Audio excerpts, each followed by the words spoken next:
Olá mais uma vez, que Deus te abençoe.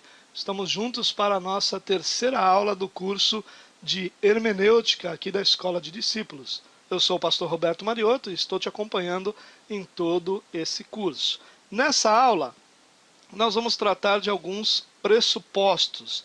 O que são os pressupostos? São os valores ou as realidades ou os princípios que nós devemos ter antes de iniciar o estudo. Qualquer estudo precisa de pressupostos para ser realizado, seja em qual área for.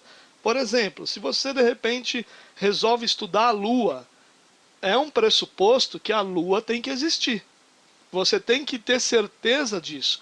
Você tem que crer que a Lua existe. Senão, como você vai estudar um objeto que você não tem nem certeza que exista? No estudo da hermenêutica, existem pressupostos que também precisam ser estabelecidos. E nós vamos tratar disso nessa aula. Primeiro pressuposto, a existência de Deus. Deus existe e atua na história. Milagres e profecia são possíveis. Portanto, nós podemos interpretar os relatos da atividade sobrenatural de Deus como história e não como mito. Isso é importante. Pressuposto: aquilo que está escrito é a atividade de Deus, ainda que impossível para o ser humano de realizar, ou ainda que sobrenatural aos olhos humanos. Então, nós precisamos ter como primeiro pressuposto: o que está escrito é verdade e não um mito. Segundo pressuposto é o pressuposto da revelação progressiva. Isso é importante demais. Deus se revelou progressivamente. Ou seja, ao longo da história, Deus foi revelando seus planos, seu caráter, suas intenções, sua maneira de agir progressivamente. A revelação não foi dada de uma vez. Quem viveu nos tempos de Josué só tinha a Torá, só tinha os livros de Moisés. Então, aquela era a revelação para o povo daquela época. Mas nós temos a revelação completa. Porém, essa revelação foi dada ao homem de maneira progressiva. Progressivamente, Deus foi trazendo essa revelação. Portanto, deve-se ler o texto bíblico comparando as suas diferentes partes e considerando a sua unidade. Isso é bastante importante. Porque senão nós corremos num erro, nós incorremos no erro de pegar um texto do Antigo Testamento e afirmar ali, de repente, numa situação em que a revelação não estava completa, que é aquilo e aquilo, pronto. Então, nós não podemos cair nesse erro para uma interpretação correta. Terceiro pressuposto é o da inspiração e autoridade. Os escritores bíblicos foram movidos pelo Espírito, de tal forma que seus escritos são inspirados por Deus.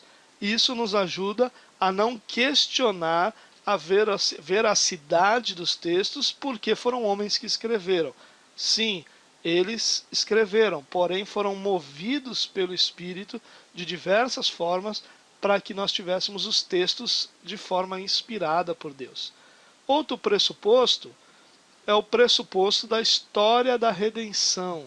A Bíblia, ela não deve ser lida como um manual de ciências, de astronomia, de geografia, de história, física, mas como um livro teológico, ou seja, como um livro que trata da revelação e da maneira de Deus se relacionar com a sua criação. Ou seja, um livro que trata dos atos redentores de Deus na história. É dessa maneira que nós devemos olhar para a Bíblia. Um outro pressuposto é Cristo. Devemos ler a Bíblia sabendo antecipadamente, nós já sabemos disso hoje, que Cristo é a substância de todos os tipos e símbolos do Antigo Testamento. Ou seja, toda a simbologia do Antigo Testamento aponta diretamente para Jesus Cristo.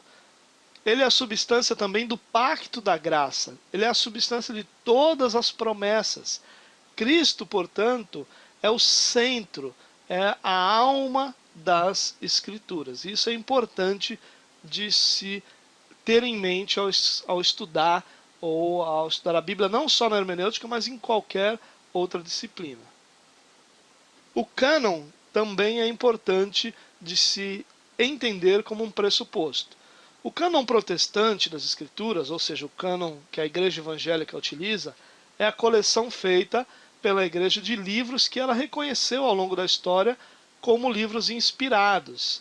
Cada um desses livros deve ser lido e entendido dentro desse contexto canônico, ou seja, um contexto de que a Igreja ao longo da história recebeu esses livros como livros inspirados. E esse é o contexto apropriado para a interpretação. E agora sim, por fim, e não menos importante, um outro pressuposto é o pressuposto da inerrância. Ou seja, como palavra de Deus que é, a Bíblia não contém erros. E deve-se ter essa verdade em mente durante a interpretação de qualquer texto bíblico. Esses pressupostos, eles são necessários para uma interpretação correta das Escrituras. Sem esses pressupostos, certamente existirão questionamentos que vão fazer o estudante perder o foco de toda essa questão da interpretação. Ok? Um grande abraço para você, nós ficamos por aqui, até a próxima aula.